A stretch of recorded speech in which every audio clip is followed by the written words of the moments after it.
십자가라는 시의 한 수를 여러분에게 낭송해 드리겠습니다. 십자가.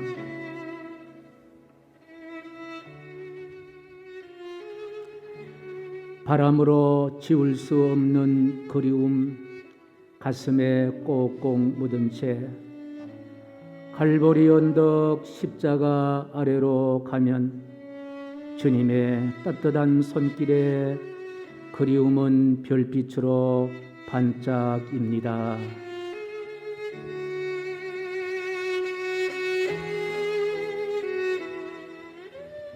매화꽃 피는 시간이면 헝클어진 삶의 흔적 그으시고 환한 미소로 오시는 주님, 십자가 상에서 흘리는 보혈은 삶에 지친 심령을 촉촉히 적시고도 남았습니다.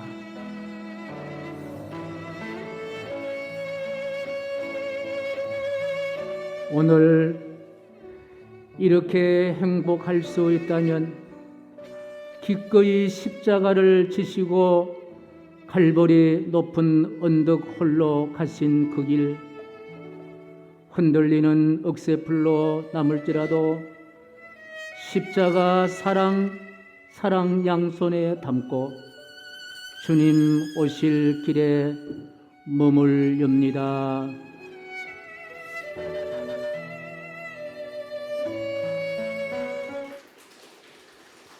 우리는 주님 오시는 길에 머물러 있는 사람들입니다. 우리를 만나러 오시는 주님, 사순절은 십자가를 지시고 우리를 만나러 오십니다.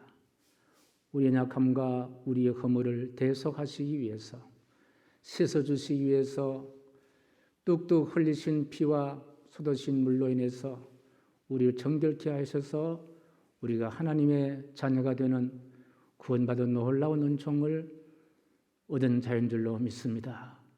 오늘 이 시간에 예배드리는 순간 다시 한번 날 위해 돌아가신 그 하나님의 은총을 기억하고 십자가를 바라보고 승리할 수 있게 되기를 간절히 소원합니다. 혹시나 지난 한 주간 동안 힘들고 어려운 모든 문제들 다 내려놓으시고 십자가상에 다 내려놓으시고 주님 주시는 참 평안과 소망과 위로를 얻게 되기를 간절히 소원합니다.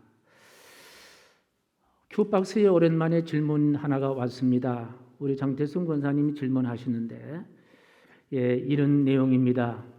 물리학 학생 손님이 물리학에서는 최초의 시작이 아무것도 없었다고 하는데 어떻게 하나님께서 존재하시고 하나님이 어떻게 우주를 만드셨습니까? 라는 이런 질문이었다고 합니다.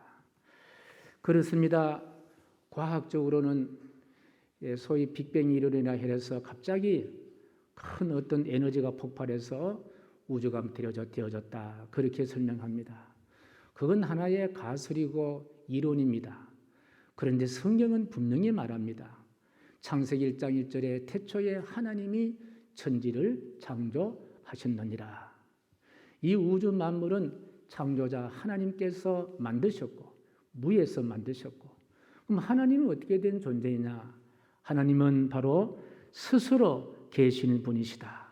하나님은 누가 만드신 분이 아니라 스스로 계시는 분이시다. 스스로 계신 분이기 때문에 어떤 이성적인 논리라든지 물리학적인 개념으로 해석하거나 설명될 수가 없습니다. 그래서 하나님은 절대자라고 부릅니다. 전지전능자로 부릅니다. 무소부재하신 자라고 부릅니다. 우리는 적어도 우주 만물을 창조하시고 역사의 흥망성쇠를 주관하시고 인간의 생사화합을 주장하시는 그 하나님을 나의 아버지로 고백하는 믿음의 사람들이다. 할렐루야. 우리의 예배의 대상은 바로 스스로 계시고 존재하시는 전능자 하나님이 바로 우리의 믿음의 대상이다. 이 사실을 한마디로 말하면 복음, 그렇게 이야기합니다. 오늘 본문의 말씀은 이 복음을 전가하는 사람이 등장합니다. 곧 하나님의 나라와 예수님께서 오실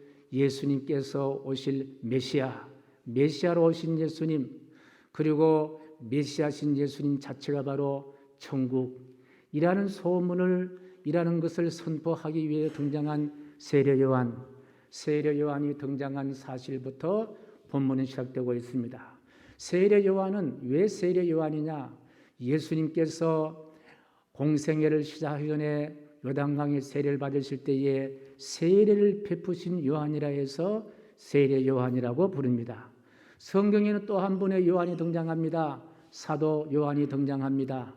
예수님의 제자가 12제자 가운데 한 분인 요한, 사도 요한이라 하는데 이 사도 요한은 요한계시록을 기록했고 요한복음을 기록했고 요한 1, 2, 3서를 기록한 분이 바로 사도 요한입니다. 이제 이 세례 요한이 하나님 나라 그리고 예수님이 메시아로 오심과 천국이란 놀라운 말씀을 선포합니다. 한마디로 말하면요, 이것보다도 땅에 사는 사람들에게 들을 수 있는 기쁨이 없는 거예요. 이것보다 좋은 이야기가 어디 있습니까? 이것보다 더 좋은 소식이 어디 있습니까? 이 복음을 전해 받은 그때의 사람들의 반응이 어떠했느냐? 그 반응이 16절에 기록되어 있는데요. 17절에 기록되어 있는데 같이 읽습니다. 반응이 어땠냐? 시작. 이 세대를 무엇으로 비유할까? 비유하건대 아이들이 장터에 앉아 제 동물을 불러 이르되 우리가 너희를 향하여 피리를 불어도 너희가 춤추지 않고 우리가 슬피 울어도 너희가 가슴을 치지 아니하였다함과 같도다. 다시 말하면 피리를 불어도 춤추지 않고 슬피 울어도 그 슬픔에 공감하지 못하고 가슴을 치지 아니한다 했습니다. 한마디로 말하면요, 아무런 감동이 없다는 거예요. 감동이 없는 그와 같은 모습을 보여주고 있습니다. 감동이라는 것은 느낄 감자와 움직이는 동자가 포함돼서 감동 그렇게 말합니다. 그런데요, 바로 이 복음을 전해들은 그 당시의 사람들은요, 느낌이 없었다는 거예요. 그 느낌으로 움직임도 없었다는 말씀이 있습니다. 저들도 머리를 가지고 있었을 거예요. 이성이란 둘을 가지고 있었을 거예요. 그런데 그 이성으로 남을 판단하고 비평하는 일에 익숙한 이성이었습니다.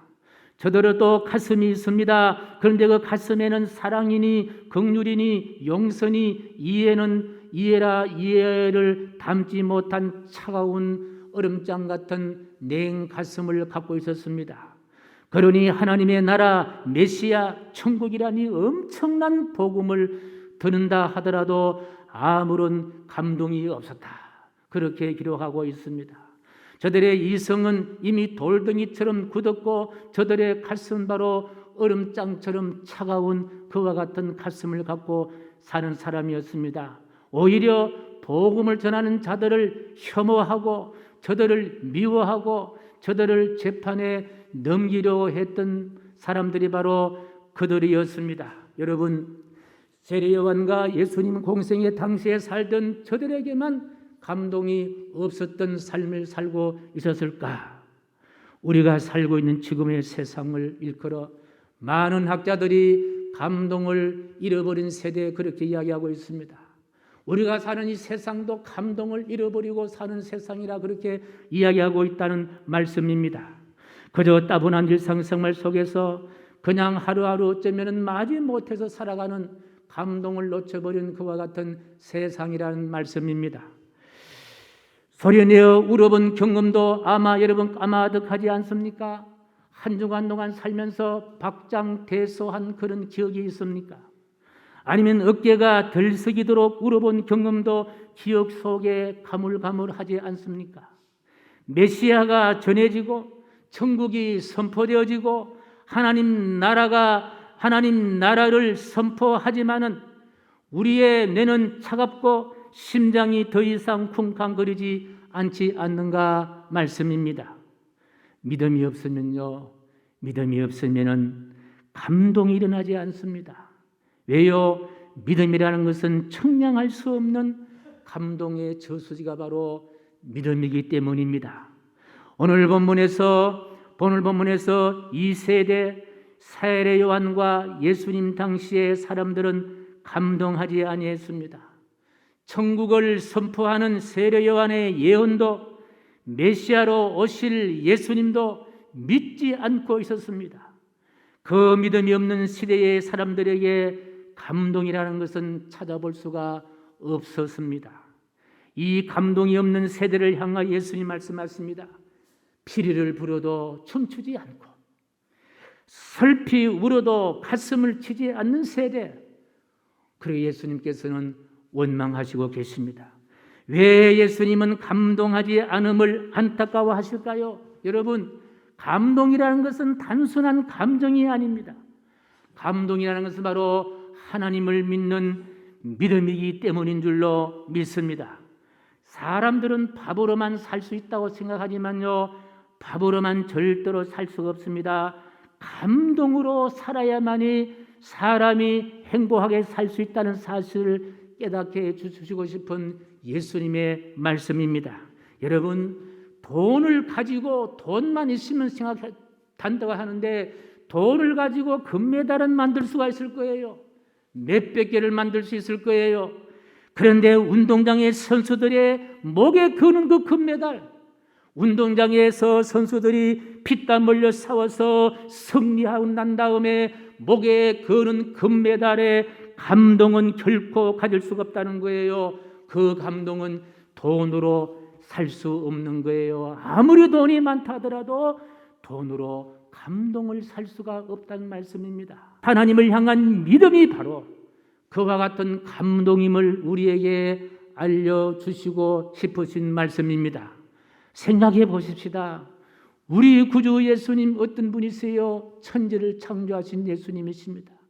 그 예수님이 사람의 몸을 입고 인간 세상에 오심을 믿는 자, 어찌 감동 없이 그 사실을 오롯이 믿을 수가 있겠습니까? 여러분, 예수님께서 십자가를 지신 사건을 가만히 보십시오. 흠도 티도 없으신 예수님, 나의 죄를 대속하시려고 이 십자가를 졌다는 사실을 알면 어떻게 우리가 감동하지 않을 수가 있겠는가? 머리에 가시관을 쓰신 것은 내 머리로 지은 잘못된 머리의 죄악을 사해 주시기 위해서 예수님 머리에 가시관을 쓰셨다고 생각하니 어찌 이것이 감동이 되지 않느냐는 말씀입니다.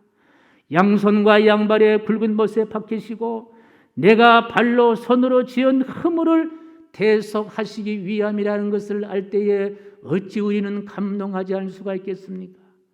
골고다 언덕을 흥건히 적신 예수님의 물과 피를 다 쏟으심으로 우리의 허물과 죄를 씻어 주셨다는 사실을 아는 이상 어찌 감동하지 않을 수가 있겠습니까?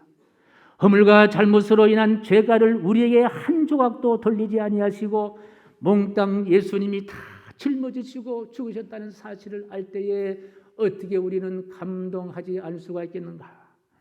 그 예수님을 믿는 모든 사람들 누구든지 구원 얻어 천국 백성이 된다고 말씀하시니 어찌 이 믿음에 감동 없이 우리가 믿을 수가 있겠냐는 거예요. 그러니 그 예수님을 생각하면 생각할수록 마음의 감동이 파도처럼 밀려옴을 우리는 부인할 수가 없습니다. 저는 오늘도 강단에 오르면서 앞에 걸려있는 사순절 포스터를 묵상했습니다. 예수님 나의 허물과 연약함의 긍휼을 베푸소서 라는 이 포스터입니다. 예수님 얼굴에서 떨어지는 핏방울, 나의 연약함과 허물을 사하시려고 흘리신 보혈이니 아무리 내 영혼이 메말랐다 한다 하더라도 이 사건 앞에, 이 역사적인 팩트 앞에 우리가 존재한다면 어찌 영혼의 출렁이는 감동의 물결을 경험하지 않고 그대로 전할 수가 있겠는가? 여러분 어떻습니까? 주님께 지신 십자가 날 위해 지셨고 주님 흘리신 피가 물이 날 위해 쏟으시고 흘리신 그 보혈이었고 그 예수를 믿는 믿음으로 우리가 하나님의 자녀가 되어서 예배할 수 있다는 사실 생각하면 생각할수록 감동이요 감동밖에 없다는 사실을 경험하게 됩니다. 그렇습니다. 우리는 그 힘으로 우리가 살아가고요 그 은혜로 우리가 존재하고 그 큰 사랑으로 오늘도 우리는 주님 앞에 나와 예배하는 사람이 된 줄로 믿습니다. 이처럼 믿고 산다는 것이, 신앙으로 산다는 것이 바로 감동이다. 믿는 것이 바로 감동이요, 믿고 산다는 것이 바로 감동이다. 흔히 은혜를 받았습니다라고 이야기를 합니다. 그 말이 무슨 말입니까? 예수님 때문에, 예수님 말씀 때문에, 예수님 때문에 내가 감동을 입었습니다. 그 말이에요. 예수님 때문에 감동을 입고 사는 사람, 바로 은혜를 받고 은혜를 경험하는 사람인 줄로 믿습니다. 그렇습니다. 이처럼 믿음은 무엇입니까? 감동인 거예요.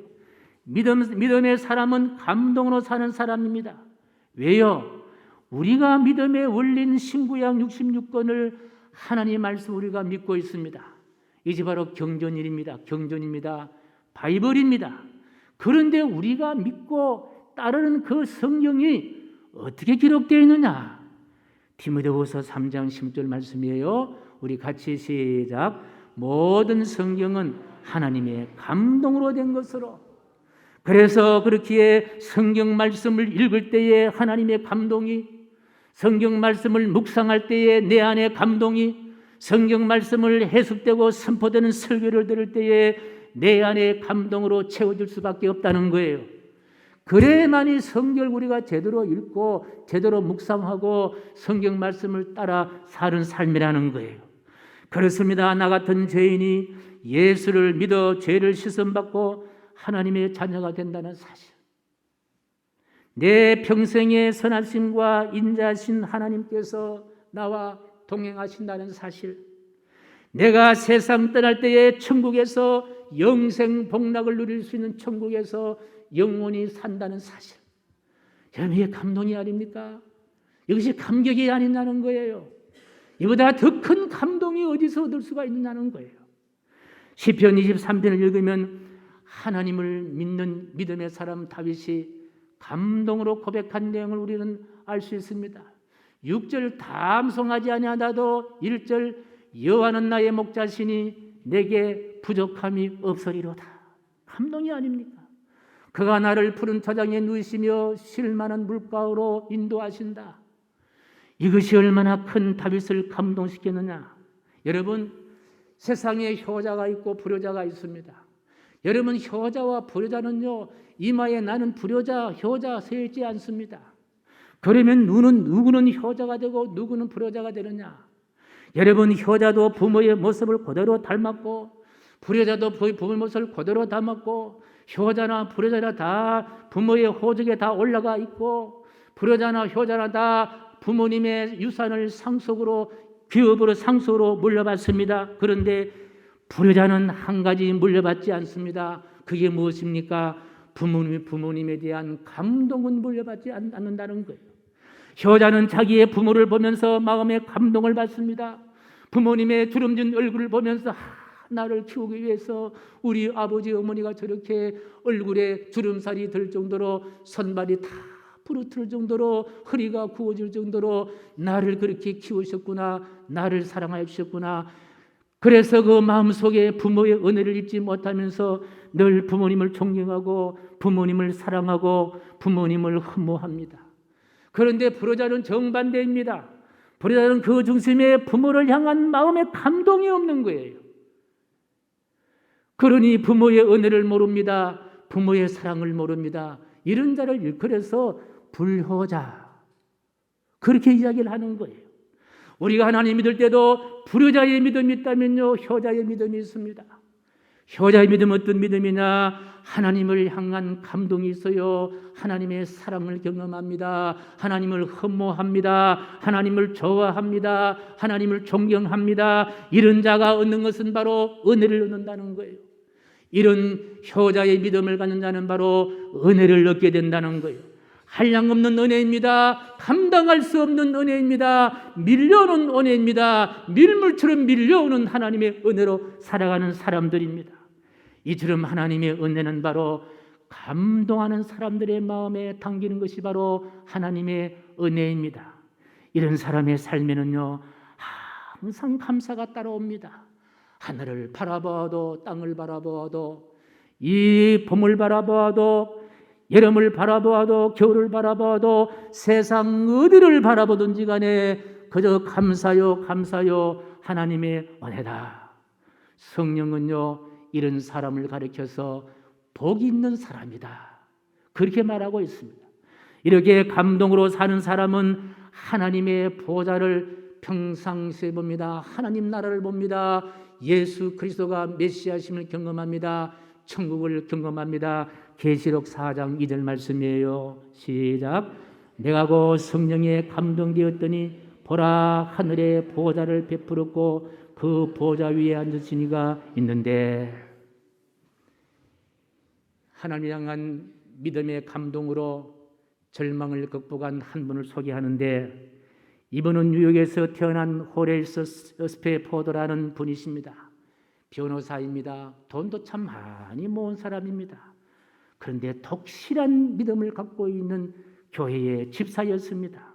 당시 세계적인 부흥사 무디 전도단의 재정 후원을 총책임졌던 분입니다. 무디 목사님의 사역을 힘껏 도왔습니다. 무엇보다도 집사로서 교회 사랑이 남달랐습니다. 그런데 1871년 역사적인 사건 시카고에 대해 큰 화재가 났습니다. 이틀간 계속된 불길은 도시 전체를 삼켜버렸습니다. 우리 강원도에 불이 나서 얼마나 많은 큰 피해를 봤습니까? 이분이 큰 돈으로 지은 별장도 순식간에 잿더미가 되고 말았고, 1년 전에는 4살짜리 아들이 열병으로 먼저 세상을 떠나야 했던 그와 같은 아픔을 갖고 있었습니다. 너무 이런 일로 인해서 스트레스가 많아서 의사가 권유합니다. 심각한 병이 올 수 있으니까 좀 쉬어라고, 좀 휴식을 취하라고. 그래서 이제 결국 유럽으로 여행을 하려고 여객선을 올랐다고 합니다. 그런데 이 스페포드 목사님, 참 스페포드 집사님은 교회가 불에 타버리기 때문에 교회 화재를 먼저 다 수습하고 난 다음에 내가 뒤따라갈 테니까 아내와 내 자녀를 먼저 유럽 여행으로 보냈다고 합니다. 그런데 이게 웬일입니까? 이 아내와 내 자녀를 태운 여객선이 대서양을 지나다가 그만 큰 무역선과 상선과 충돌하고 말았다는 거예요. 그런데 결국은요, 그 충돌로 인해서 내 자녀가 다 죽고 겨우 아내만 구사일생으로 살아났다 하는 이런 비보를 듣습니다. 자, 이런 비보를 들은 이 스페포드 집사님은 그 마음이 어떻게 나는 거예요? 하나이도 그런데 다 죽고 아내만 겨우 살아났다는 이 충격적인 비보를 듣고 이제 아내를 만나기 위해서 여객선을 타고 그 참상을 입었던 그 바다를 향할 때에 그 선장이 이야기합니다. 바로 이곳이 바로 눈에 넣어도 아프지 않을 어린 자녀들을 삼킨 바다입니다. 이 스페포드 집사님이 그 바다를 보니까 출렁거리는 물결이 마치 괴물을 상징하는 듯한 그와 같은 파도를 보았습니다. 너무나 큰 괴로움으로 그는 하나님에 대한 원망과 북박치는 울부짖는 울음으로 주님, 저는 주님의 일을 가장 먼저 생각했습니다. 아니, 교회 일이라면 최선을 다했습니다. 그런데 왜 나에게 이런 슬픔과 아픔을 하나님 주시나이까? 어떻게 어떻게 하시려고 하나님이 이런 고통과 아픔을 나에게 주셨습니까? 이 문제를 어떻게 나는 해결할 수 있습니까? 밤새도록 이렇게 울부짖으면서 하나님 앞에 원망스러운 탄식을 하는데, 그런데 이게 웬일입니까? 하늘 보좌에서 해맑게 웃는 자녀들의 모습이 크로즈되면서 그렇게 북박쳐 오른 억울함과 슬픔은 온데간데 없고 마음속에 잔잔한 유리바다와 같은 평안이 밀려오기 시작했다는 거예요. 그리고 그 큰 감동으로 펜을 들어서 자신의 평안한 상황을 시로 표현했는데 그 시가 우리가 즐겨 부르는 찬송가 되었습니다.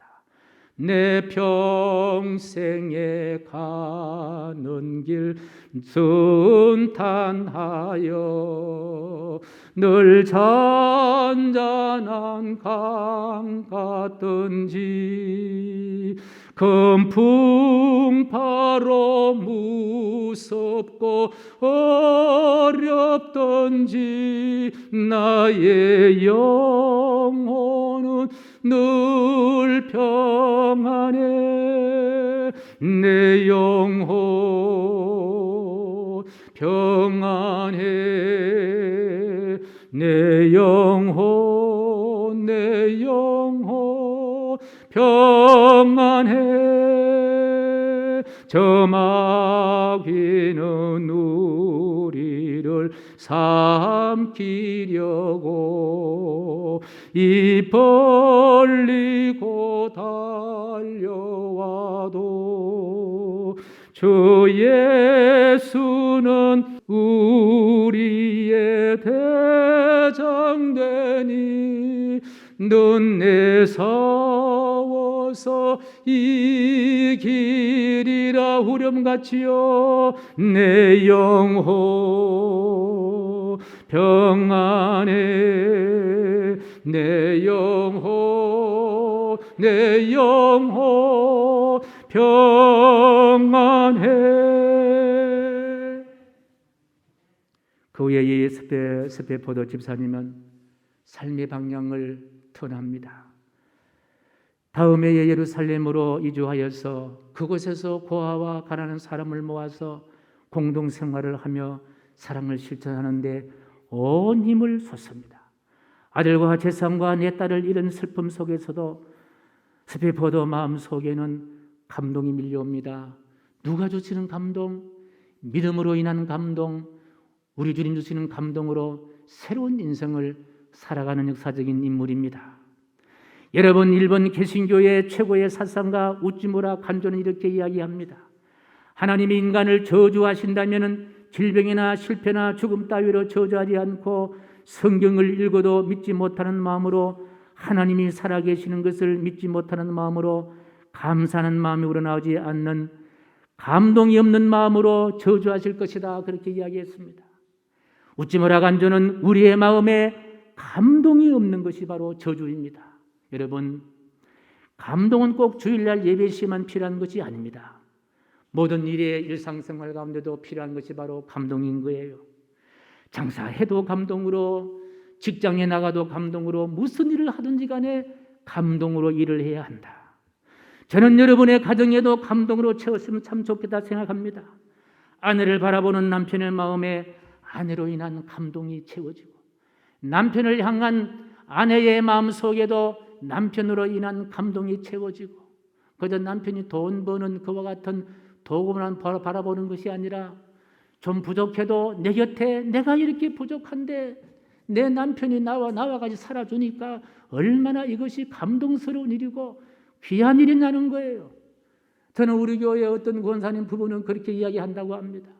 이 남편이 아내를 향해서 너무너무 고맙다는 거예요. 내 곁에 당신이 있어주는 것이 행복하다는 거예요. 그래, 아침 저녁 어디 떠나면요, 아침 저녁으로 전화해서 식사했느냐, 밥 잘 먹었느냐, 아침에 일어났느냐. 여러분 남편들이 그렇게 좀 해보시기 바랍니다. 예, 저도 그 이야기를 듣고 하려고 그러니까요, 이게 잘 안 돼요. 그러나 그걸 해야 되지 않겠습니까? 아내들이 남편에게도 마찬가지입니다. 내가 같이 부족한 자에게 당신 남편 되어주니까 얼마나 그것이 고마웠냐는 거예요. 감동스러우냐는 거예요. 할렐루야, 할렐루야. 여러분, 특별히 원래 먼저 믿는 우리 믿음을 새롭게 리모델링 하기 위해서 복음으로 우리를 새롭게 리모델링 하고 교회를 새롭게 하고 이웃에게도 복음으로 좀 유익을 주기 위해서 하사이나 사랑의 살 나눔 운동을 합니다. 이건요, 우리 살 한 톨에 우리 믿음의 사람들의 감동이 거기에 있는 그와 같은 나눔이라면은요, 저들이 그 밥을 잡수고 예수님의 감동으로 회복되어서 믿음의 사람이 될 줄로 확신합니다.